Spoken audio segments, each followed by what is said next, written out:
જય ગૌ માતા મિત્રો, આજે અમારું આ નેટ હાઉસની અંદર અમારા ચાલુ સિઝનના પાકોનું વાવેતર થઈ ગયું. તમે જોઈ શકો છો તો અમારા ટામેટાં છે, એની અંદર લોબા દેશી મરચાં છે, તીખા મરચાં છે, પછી આ પિકાડોર મરચાં છે, કેપ્સિકમ મરચાં છે. તો તમે આ માત્ર અમારું 3 તારીખનું વાવેતર છે, એટલે કે આજે 10-11 દિવસ થયા અહીંયા પર ફ્લાવરિંગ ચાલુ થઈ ગયું. તો આ ટામેટી ફ્લાવરિંગ સ્ટેજ ઉપર આવી ગઈ.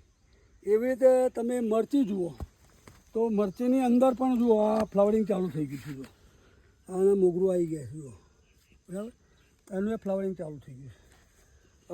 આ છે કેપ્સિકમ, તો આ કેપ્સિકમની અંદર પણ મોગરું ચાલુ થવા માંડે છે. તો અમારે લાલ અને પીળા બંને જાતના કેપ્સિકમ અમે વાવેલા છે. સાથે સાથે અમારી આ ખીરા કાકડી છે, અંદર વેલાવાળા શાકભાજી અને ધાણા, પાલક અને મેથી એવા પાકો પણ અમે આની અંદર લીધેલા છે. પહેલાં અમે જોઈ શકો તો આ બાજુમાં ટામેટાં છે, અમે પહેલાં રાઉન્ડના જે બતાવેલો વિડીયો એનું અત્યારે હાર્વેસ્ટિંગ ચાલુ છે.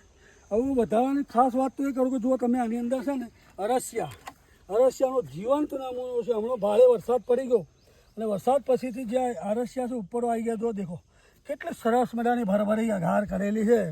આ જ અમારું ખાતર ને આ જ અમારી ટ્રીટમેન્ટ જે ઘણું એ અરસિયું એ અમારું મિત્ર કીટક છે. તમે જોઈ શકો આખા ખેતરની અંદર અરસિયા એ જબરદસ્ત ફર્ટિલિટી આપી છે.